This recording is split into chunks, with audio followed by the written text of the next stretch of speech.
कौमी की 6 और पंजाब असम्बली की 7 नशस्तों पर ज़िमनी इलेक्शन हुआ।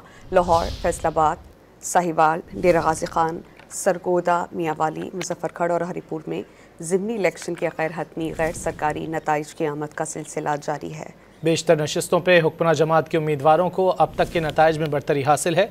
तहरीक इंसाफ ने इलेक्शन का बायकॉट किया है। NA 129 लाहौर में 100 पोलिंग स्टेशन में लीगी उम्मीदवार मियां नुमान 10,546 वोट लेकर पहले नंबर पर हैं।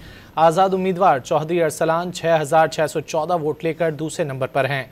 साहिवाल में NA 143 में 363 पोलिंग स्टेशन में मुस्लिम लीग नून उम्मीदवार चौधरी तुफैल जट 11,891 वोट लेकर पहले नंबर पर हैं। आज़ाद उम्मीदवार जर्रार अकबर 10,375 वोट लेकर दूसरे नंबर पर हैं।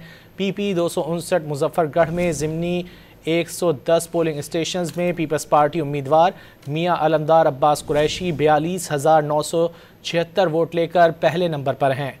आज़ाद उम्मीदवार इकबाल पताफ़ी 30,072 वोट लेकर दूसरे नंबर पर हैं।